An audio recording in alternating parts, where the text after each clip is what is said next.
तो कान्हा की धरती पर आपका स्वागत है। तालियों के साथ मथुरा की जनता का बहुत बहुत स्वागत।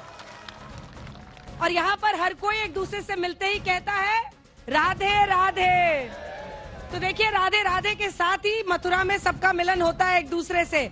हमने सोचा कि थोड़ा इस डांस के साथ आप लोगों की शुरुआत दिखाएं, क्योंकि जो मधुरता, जो मिठास यहाँ यमुना तीरे है, उसका कोई मुकाबला नहीं है। और इसीलिए परिचय खास मेहमानों से करा देते हैं। बहुत बहुत धन्यवाद आप चारों का आने के लिए, यहाँ के रंग दिखाने के लिए, कान्हा के वक्त में हमें पहुंचा देने के लिए धन्यवाद। मंच पर हमारे साथ जुड़ रहे हैं चार खास मेहमान। राजेश चौधरी, विधायक, भारतीय जनता पार्टी के, तालियों के साथ स्वागत कीजिए। मंच सीट से विधायक भी हैं और प्रवक्ता भी हैं बीजेपी के। हमारे साथ दीपक झा जी, प्रवक्ता कांग्रेस पार्टी के, जुड़ रहे हैं, तालियों के साथ स्वागत कीजिए। प्रोफेसर भुवन भास्कर जोशी जी, राष्ट्रीय प्रवक्ता समाजवादी पार्टी के, हमारे साथ जुड़ गए हैं। कुंवर नरेंद्र सिंह जी हमारे साथ जुड़ रहे हैं यहाँ पर, जो कि आरएलडी के वाइस प्रेसिडेंट है। तालियों के साथ इनका भी स्वागत कीजिए। इससे पहले कि हम चर्चा की शुरुआत करें, सवाल दागे, हमने जैसा कि आपको कहा है कि आज तक अपने हेलीकॉप्टर शॉट से कोशिश ये कर रहा है, हम 100 लोकसभा सीटों पर पहुंच रहे हैं और आज इस कड़ी में मथुरा को मिलाकर 4 सीटों पर हम पहुंचे। तो आइए आपको अपनी ग्राउंड रिपोर्ट दिखाते हैं। बुलंदशहर की जनता क्या कह रही है, क्या कह रही है बिजनौर की जनता, क्या कह रहे हैं आगरा में लोग, क्या कह रहे हैं अलग अलग जगहों पर लोग जहां हम गए हैं। आइए आपको दिखा देते हैं अपनी ये ग्राउंड रिपोर्ट, उसके बाद करेंगे चर्चा की शुरुआत।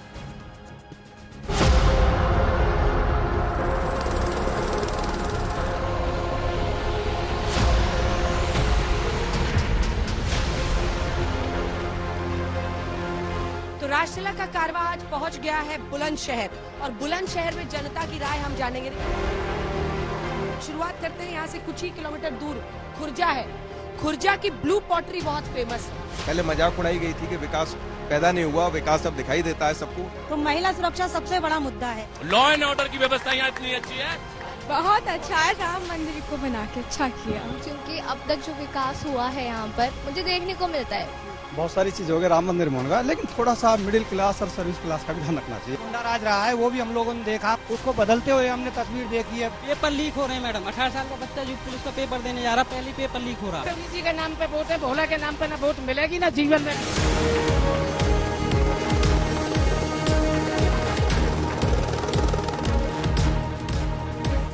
तो अलीगढ़ में अब आपका स्वागत है। बारी अलीगढ़ की है।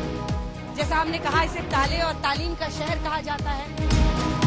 भारतीय जनता पार्टी से ये शिकायत है कि बच्चों को रोजगार नहीं मिल रहा है। तो इतना जब तक बीजेपी ने जितना काम किया है उस हिसाब से तो बहुत अच्छा किया है। अगर राष्ट्र सुरक्षित है तो हम लोग सुरक्षित हैं। विफल सरकार चल रही है। मोदी की गारंटी यानी महंगाई की गारंटी। अलीगढ़ मुस्लिम यूनिवर्सिटी में हिंदू आरक्षण हो, वहाँ पर समानता की शिक्षा दी जाए। अपना डेवलपमेंट किया है। आज जो वर्ल्ड में अपनी देश ने जो पहचान बनाई है वो मोदी की वजह से ही है। मैंने पेपर दिया था यूपी पुलिस का, मेरे ठीक ठाक नंबर थे। मैं बताइए, कोई गारंटी है को 6 महीने में पेपर होगा? पूछ लीजिए कि बेरोजगारी और नौकरी में अंतर क्या है। मैं ये कहूँगा कि सरकारी पे ही डिपेंड ना रहे, प्राइवेट में भी ट्राई करें ना। बट यहाँ पे एक अलीगढ़ में एक रिंग रोड हमारा अहम मुद्दा रहा है। राष्ट्रवाद के दुश्मन लोगों को जनता बहुत बुरी तरह से हराने वाली है, और वर्तमान की योगी मोदी सरकार है जिन्होंने यहाँ विश्वविद्यालय दिया। आपने सुन ली अलीगढ़ की जनता की राय। अब बारी है हटिया, अब बारी है सीधा पहुंचने की आगरा।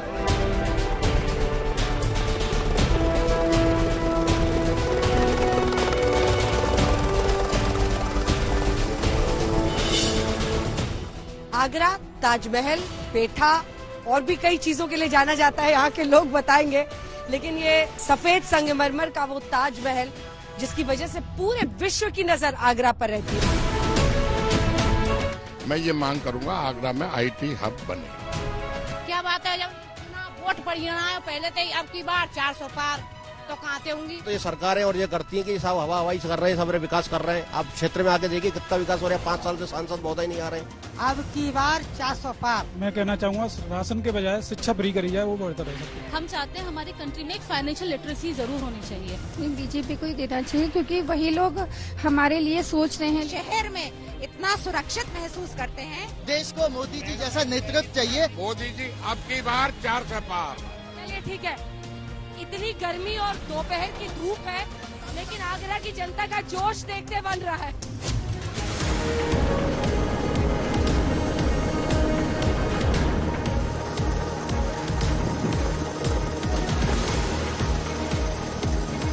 तो अब लगता है हेलीकॉप्टर शॉट पहुंच गया है जहां पर हुआ था भगवान कृष्ण का जन्म। हम पहुंच गए हैं उसी मथुरा में। बुलंदशहर, अलीगढ़ और आगरा की ग्राउंड रिपोर्ट आपने देख ली। अब बारी है कि बीजेपी के साथ सवालों की शुरुआत करते हैं। एक बार फिर आपने मथुरा में चुनावी मैदान में हेमा मालिनी जी को उतारा है। 2 बार जीत चुकी हैं, तीसरी बार भी। लेकिन सवाल यह है कि स्टार पावर के भरोसे आप जीत का दम भर रहे हैं या फिर आपको लग रहा है कि आपकी सांसद ने यहां पर काम किया है कि जनता उनको फिर से संसद पहुंचाएगी? देखिए, हमारी सांसद जी ने काम तो किया ही है और सरकार ने काम किया है, मोदी जी ने काम किया है, योगी जी ने काम किया और भारतीय जनता पार्टी का हर कार्यकर्ता समर्पित होकर के जनता की सेवा करने का काम करता है। 2014 में हम चुनाव के मैदान में गए थे। 2014 का हिसाब हमने 2019 में दिया और 2014 में जितनी सीटें हमने पाई थी उससे अधिक सीटें हम 2019 में लेकर के आए और 2019 से लेकर के 2024 का जनता के बीच जाकर के हिसाब दे रहे हैं। और पिछली बार जो जितनी सीटें जीती थी 14 के मुकाबले तो 19 यूपी में आपकी सीटें घटी थी। यूपी में तो घटी थी नहीं, तो जब एसपी बीएसपी का गठबंधन हुआ तो आप फंस गए थे। हम लोगों ने 303 सीटें जीती थी। हाँ, ओवरऑल यूपी और यूपी में तो हमें स्पष्ट देखो, इतना बड़ा गठबंधन था, वो सपा बसपा सब लोग मिलकर के एक साथ लड़ रहे थे। हाँ। तो लोग कहते थे भारतीय जनता पार्टी कहीं टिक नहीं पाएगी। बावजूद उसके हमने बहुत प्रचंड बहुमत के साथ यहां विजय हासिल की और नरेंद्र मोदी जी को एक बार फिर यूपी की जनता ने प्रधानमंत्री बनाया और अब इस बार नया रिकॉर्ड बनाएंगे। 80 की 80 सीटें जीतने वाले हैं। इसीलिए आपने नरेंद्र जी को अपनी तरफ इस बार कर लिया है। नरेंद्र जी हमारे बहुत पुराने मित्र हैं। जयंत चौधरी को हरा चुके, हेमा मालिनी जी तो इनको भी हरा चुकी हैं। नहीं, table has been turned and the card has been shuffled. Yes, दिख रहा है वो। आरएलडी का आपने ये पहना हुआ है लेकिन साथी अब इनके हो गए। हेमा मालिनी जी ने एक वक्त पे आपको भी हराया। पुराने साथी हैं हमारे, कोई दिक्कत नहीं, पुराने साथी हैं। हाँ, पुराने साथी। और इस बार आपको लग रहा है 80 की 80 ठीक ठीक लगाइएगा। 80 की 80 सीटें जीतेंगे। हाँ, 80 की 80 सीटें जीतेंगे। और देख रहा है जनता जनार्दन ब्रज की यहाँ बैठी हुई है। भारतीय जनता पार्टी से कितना प्रेम ये लोग करते हैं, हेमा जी से, मोदी जी से, योगी जी से। ये जनता जनार्दन का फैसला है। आप 3-4 जून को देखेंगे, रिकॉर्ड बनने वाला है मथुरा के अंदर। अपने नेताओं के नाम के दम पर ये कह रहे हैं कि ये फिर से जीत हासिल करेंगे। कांग्रेस पार्टी कौन सी स्थिति में है दीपक जी? देखिए, सबको पहले तो राधे राधे, जय श्री राधे। मथुरा की भूमि है तो यहाँ से राधा का नाम लेके शुरुआत करेंगे। बात यह है कि काठ की आंडी बार बार नहीं चढ़ती। जनता को एक स्टार देखने का शौक था तो वो अदाकारा आई हेमा मालिनी, जनता ने उनको जिता दिया सम्मान के साथ। लेकिन अब मंडी में सब्जी लेने जाइए तो रेट बहुत महंगा मिलता है। तो जनता कह रही है हाय हाय, इस स्टार से, इस अदाकारा से हमारा काम नहीं चलेगा। अंजना जी, अब तो हद ये हो गई कि आपको भी हेलीकॉप्टर से उड़ना पड़ रहा है क्योंकि पता है यहाँ की गलियां तंग हो चुकी हैं, स्कूटर और साइकिल निकलना मुश्किल हो रही है। तो हम लोग गलत दिशा में मत ले जाइए। आज तक के 3 कारवा चल रहे हैं। हमारी बस भी चल रही है, हमारी गाड़ी भी चल रही है, हमारा ऑटो भी चल रहा है, हमारी स्कूटी भी चल रही है, हमारा हेलीकॉप्टर भी चल रहा है। 100 लोकसभा सीटों पर पहुंच रहे हैं। आपके नेता कहां कहां पहुंच रहे हैं ये बताइए जरा। हमारे नेता जनता जनार्दन के बीच में पहुंच रहे हैं। ये तो उनको हेलीकॉप्टर से पहुंचना है, नरेंद्र मोदी जी को उड़ना है हेलीकॉप्टर से, जहां से कि जिनको जनता से संवाद नहीं करना है, जिनको जुमलेबाजी करनी है, जिनको सिर्फ गारंटी देना है कि अगर मोदी है तो महिलाओं पे अत्याचार होगा, अगर मोदी है तो महंगाई निश्चित है। ये है मोदी की गारंटी। इसके लिए जनता कर रही है अब हेमा मालिनी जी आपसे नहीं होगा। तो मोदी है तो गारंटी है महंगाई की, मोदी है तो गारंटी है बेरोजगारी की, मोदी है तो गारंटी है कि यमुना की सफाई नहीं होगी। और देखिए, अब ये देखिए मोदी के नारे लगने लगे चारों तरफ से। अंजना जी, अरे दीपक जी सुनिए ना, इसलिए लग रहे हैं। अरे दीपक जी सुनिए, तो मोदी, ये जनता हम तो आपको कह रहे हैं कि हाय मोदी। सुनिए, हम कह रहे हैं सुनिए, एक कागज और कलम आपको देते हैं, आप उस पर लिख दीजिए कि मथुरा की सीट हम जीत रहे हैं और 4 जून को फिर आमना सामना करते हैं यहीं पे मथुरा में। बिल्कुल तैयार हैं आप इसके लिए? बिल्कुल तैयार हैं। जीत रहे हैं? तैयार हैं, निश्चित जीत रहे हैं। जनता क्या कहती है? जनता कह रही है देखिए, सवाल लोकप्रियता का है। एक सेकंड, देखिए, सवाल लोकप्रियता का है। लोकप्रियता एक बड़ी चीज है जिस चैलेंज का आप लोगों को मुकाबला करना पड़ रहा है और वो आप शायद समझ नहीं रहे। अंजना जी, आज तक के मंच पर मुझे आपने कृष्ण भगवान की धरती पर बुलाया। पहले तो मैं आपको प्रणाम और क्षेत्रीय जनता को सबको प्रणाम करता हूं। और मैं कहना चाहता हूं कृष्ण भगवान ने क्या संदेश दिया था। कृष्ण भगवान ने संदेश दिया था प्रेम का, और प्रेम भी मानव प्रेम का संदेश दिया था, और कर्मा का सिद्धांत उन्होंने दिया था। मैं आपसे पूछना चाहता हूं, अगर किशन की बात आती है तो बात आती है कंस की।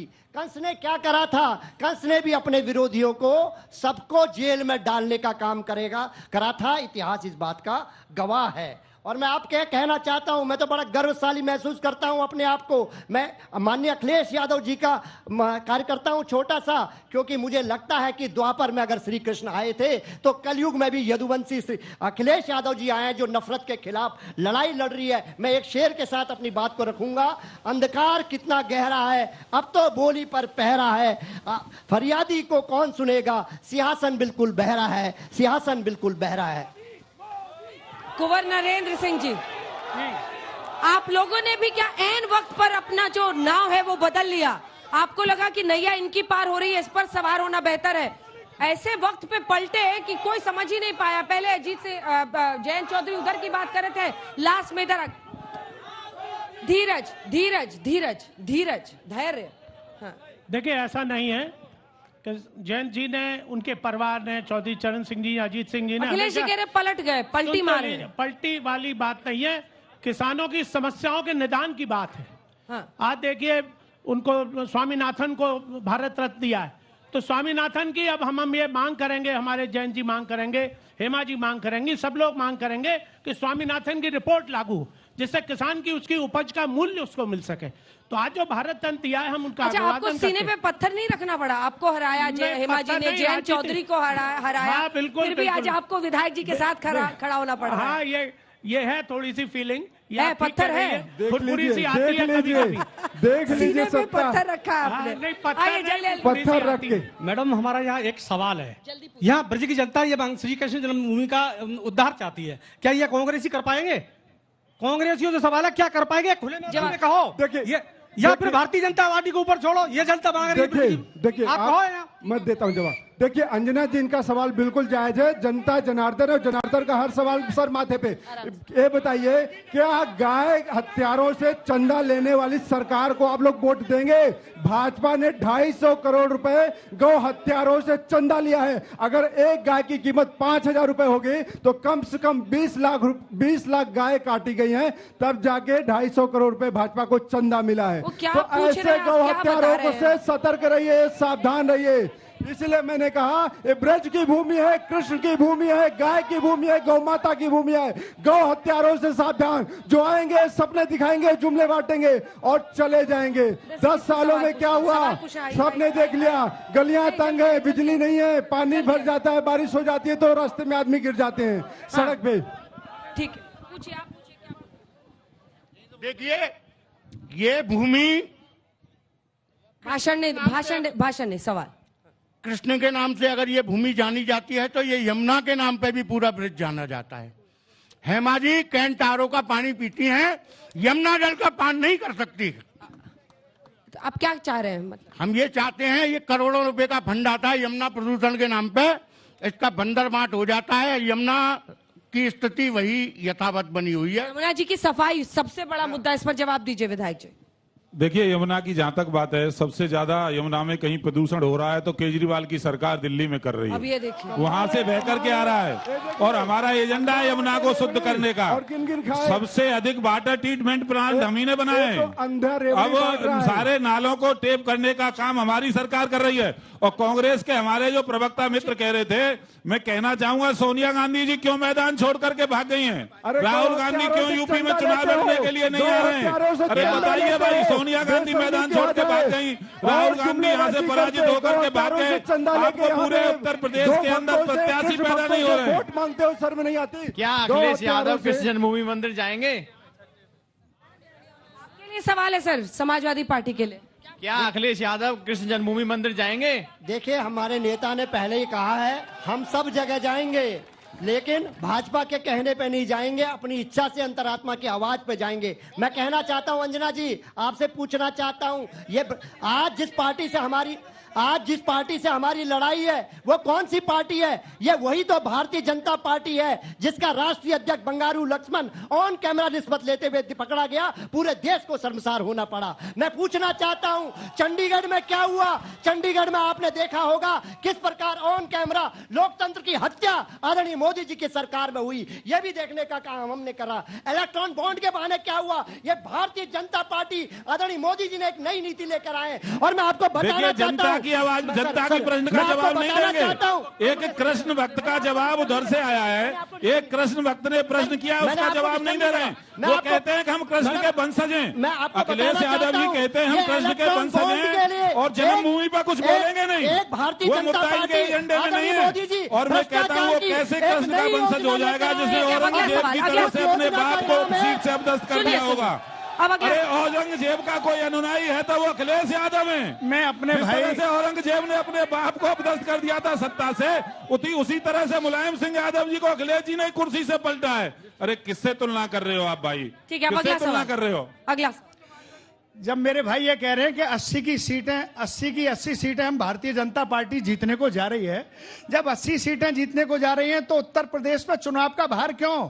सबको सर्टिफिकेट दे दो, चुनाव क्यों कराया जाए? अदर प्रांतों में चुनाव कराएं। जब 80 की 80 सीटें आप जीत रहे हैं, कोई विकास की बात नहीं हो रही है, कोई यमुना की बात नहीं हो रही, योगी मोदी कहने से। जवाब दीजिए विधायक जी, जवाब दीजिए। देखिए ये तो सर्टिफिकेट चमत्कार तो ये कर सकते हैं, पता कैसे, यही कह रहे हैं। ये चमत्कार तो 80 की 80 सीटें आप जीत रहे हैं, तो फिर सर्टिफिकेट दे दीजिए जो सांसद लड़ रहे हैं। ये चुनाव पे जवाब दे रहे हैं विधायक जी, जवाब दे रहे हैं। ये जो चमत्कार है यही लोग कर सकते हैं। इस देश में संविधान से देश में संविधान की हत्या करने का काम कांग्रेस ने किया, इमरजेंसी लागू करके। लोकतंत्र का ये उत्सव है, जनता वोट डालेगी और 80 की 80 सीटें जिता करके भेजेगी, तो इसमें इनको क्या आपत्ति है भाई? आपको प्रत्याशी नहीं मिल रहे, आप जो है प्रत्याशी नहीं ढूंढ पा रहे हैं, कांग्रेस के प्रत्याशी दो बार नहीं ढूंढ पा रहे, समाजवादी पार्टी से तो दो लोग पर्चा भर दे रहे हैं, मिल ही नहीं रहे प्रत्याशी। कभी कोई पर्चा भर देता है, कभी दूसरा जाके कोई और पर्चा भर देता है, टॉर्च लेकर के ढूंढ रहे हैं, प्रत्याशी नजर नहीं आ रहे हैं। अंजना जी, अगला सवाल।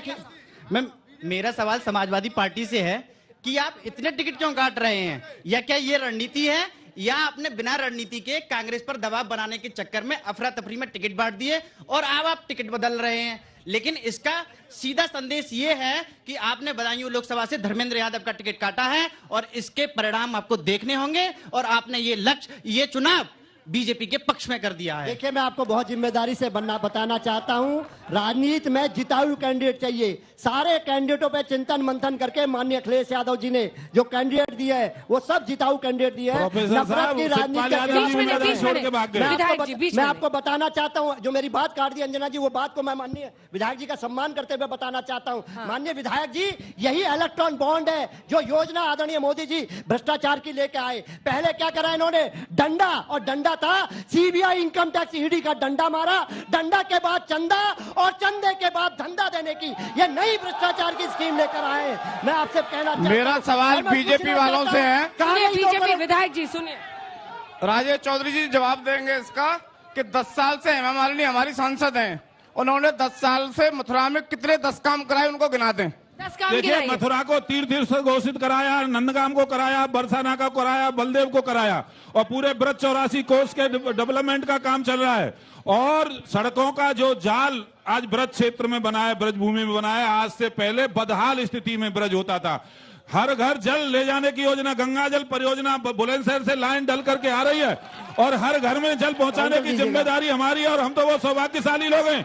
3000 करोड़ की लागत से मेरे विधानसभा क्षेत्र में काम चल रहा है, उस पर युद्ध स्तर पर काम चल रहा है। 3000 करोड़ की लागत से ब्रज भूमि के लोगों को गंगा जल लाने का काम यह सरकार कर रही है। ऐसे अनेक काम है, ऐसे अनेक काम है। आप आकर के देखो ना, जिस तरह से भगवान कृष्ण के समय ब्रजभूमि होती थी, एक कल्पना करके दुनिया से लोग यहाँ थे और ये कल्पना करते हैं कि जैसे कृष्ण के समय पे ब्रज होता था, उसी तरह का उसको मूल स्वरूप में ले जाने का काम हमारी सरकार कर रही है।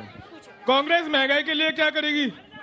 कांग्रेस पार्टी देखिए सरकार नहीं चला रहे, लेकिन आप चाह रहे हैं कि क्या है उनका रोड मैप? हाँ जी, देखिए महंगाई खत्म करने के लिए क्या कीजिएगा? 2 काम बताइए जल्दी। देखिए महंगाई खत्म करने के लिए सबसे पहले तो हमारे जो अर्थशास्त्री हैं उन लोगों ने एक रोड मैप तैयार कर रखा है। राहुल गांधी जी ने कहा है कि देश के युवाओं को जो मोदी जी ने बेरोजगार कर दिया, नौकरी नहीं दिया है, उनको 1 लाख रुपए हर साल दिए जाएंगे। तो पहला काम है, गरीब महिलाओं को पैसे दिए जाएंगे जिससे कि महंगाई कम हो जाएगी। अरे कम से कम अफोर्डिंग कैपेसिटी तो बढ़ जाएगी, कुछ खरीद तो सकते हैं। इन लोगों को तो छोटे कार्यकर्ता, महंगाई रोकने का तरीका नहीं कहा जा सकता। महंगाई कैसे रोकेंगे? देखिए भाजपा को तो हमला करते करते रोड मैप तो बताइए विपक्ष का। नौकरियों का, महंगाई का उसने पूछा। पहले महंगाई बताइए, महंगाई जवाब कैसे दे रहा हूँ। महंगाई पे महंगाई कम करेंगे, बेरोजगारी कम करेंगे, भ्रष्टाचार कम करेंगे, सरकार आएगी तो बताएंगे। हिंट तो दे देते, बताइए तो महंगाई कैसे घटाएंगे। सत्ता में बैठे हैं उनसे अभी पूछने का काम है, उनसे पूछने का सवाल है कि 10 साल में आपने क्यों नहीं किया, 10 साल में आपने क्यों किया। हमारे पास रोड मैप है, हमारे पास एक से एक काबिल नेता हैं जो कि जवाब दे देंगे। बात यह है कि भाजपा ने कहा प्रत्याशी नहीं मिल रहे। भाजपा को मैं बताना चाहता हूं कि ये लोग सामान्य कर्ता को नेता नहीं मानते। इनके पास कंगना रनौत है, इनके पास हेमा मालिनी है, हमारे पास सामान्य कार्यकर्ता है जो चुनाव लड़ता है, कोई स्टार कैंडिडेट नहीं होता। चल रहे हैं, आपके नेता कहते हैं शक्ति को अंत कर देंगे, आपके नेता कहते हैं कि बच्चों से गलती हो जाती है। आप दोनों ये बता दें कि महिला सशक्तिकरण के आपके लिए आपकी सरकारों ने क्या किया और आगे आप क्या करने वाले हैं पैसे बांटने के अलावा। रावण के पास भी शक्ति थी और राम के पास भी शक्ति थी। राम की शक्ति थी देश के लिए, राष्ट्र निर्माण के लिए। रावण की शक्ति थी सत्ता लोलुपता के लिए। तो जो रावण की शक्ति है उसको नष्ट करना है, जो सत्ता में बैठे हुए रावणी असुरी शक्ति है उसको नष्ट करेगी जनता जनार्दन। गौ हत्यारों को जो चंदा लेते हैं, जो जनता से झूठे वादे करते हैं, उन सारी ताकतों को नष्ट करना है इस चुनाव में। मेरा छोटा सा प्रश्न ये है कि ये बार बार एक बात कहते हैं कि लोकतंत्र की हत्या, लोकतंत्र की हत्या। सबसे बड़ी बात देखो, जो कांग्रेस के जो बड़े नेता हैं, जो हमारा पूरे सनातन धर्म में मर गए, सच्ची सोचते सोचते जो राम मंदिर के निमंत्रण में जा नहीं सकते। दूसरे हैं सपा के, कितनी बड़ी बात है कि ये हमारे राम भक्तों पे गोली चलाते हैं, उसके बाद भी इनको मंच पे जगह भी दी जाती है और सम्मान भी दिया जाता है, और फिर भी कहते हैं लोकतंत्र खतरे में है। अरे आपको तो खुश होना चाहिए, आज राम मंदिर बन गया है। आपको आज चुनाव तो बात ही नहीं करनी चाहिए, आपको राम लला के लिए सबसे एक घर घर जाके आपको हमारे साथ राम के लिए वोट मांगना। मैं अपने युवा साथी को बताना चाहता हूं लोकतंत्र खतरे में कैसा है। चंडीगढ़ में आपने देखा किस प्रकार लोकतंत्र की हत्या हुई। अगर सुप्रीम कोर्ट नहीं होता तो हमें और आपको न्याय नहीं मिल पाता। मैं पूछना चाहता हूं, आज यहाँ की जनता पूछ रही है आदरणीय मोदी जी से। तो सुप्रीम कोर्ट अच्छा काम कर रहा है ना, सुप्रीम कोर्ट काम कर रहा है, लेकिन भारतीय जनता पार्टी तो लोकतंत्र की हत्या कर रही है ना। सुप्रीम कोर्ट ठीक काम कर रहा है, नहीं कर रहा है? आपके नेता कहते नहीं कर रहा है। मैं आपको बताना चाहता हूँ किससे न्याय मिला। मैं कानून का विद्यार्थी हूँ मैम, मैं आपको बताना चाहता हूँ बहुत जिम्मेदारी से। और आज जो जनता पूछना चाहती है मथुरा की, वो पूछना चाहती है कि 2 करोड़ नौकरी की बात हुई थी, 20 करोड़ नौकरी कहां चली गई। आदरणीय मोदी जी बताने का काम करें। काले धन लाने की बात हुई थी, काला धन तो छोड़िए, सफेद धन लेके औद्योगिक मित्र चले गए। मैं पूछना चाहता हूं 15 लाख अकाउंट में आए थे, किस किस के 15 लाख अकाउंट में आ गए? पूछिए जनता से किस किस के। ठीक है दीपक जी, महिलाओं वाले मुद्दे पे वो सवाल करे, उसमें मैं जोड़ना चाह रही हूँ। आज हम मथुरा से शो कर रहे हैं और देखिए आज ही के दिन रणदीप सुरजेवाला का जो बयान था हेमा मालिनी पर, उस पर इलेक्शन कमीशन ने 48 घंटे के उनके प्रचार कुछ भी बोलने पर रोक लगाई है। अमर्यादित भाषा का इस्तेमाल करना महिला उम्मीदवारों के खिलाफ, आपको नहीं लगता एक बहुत बैड एग्जाम्पल सेट करता है? महिलाओं का जवाब देना मैडम मुझे।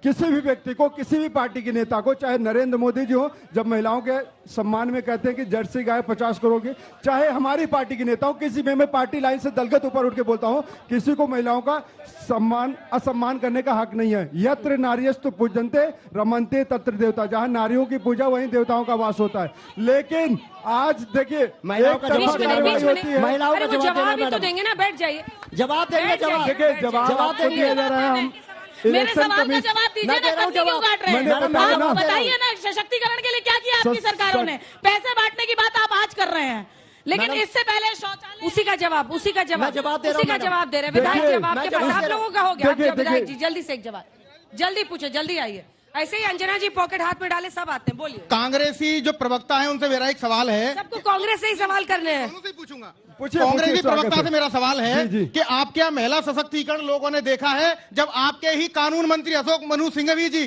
कैसे सुप्रीम कोर्ट में जो है जजों की नियुक्ति करते थे? मुझे उस पर जवाब चाहिए। पूरी जनता भाजपा सरकार में हाथरस कांड सबने अभी नहीं भूला होगा।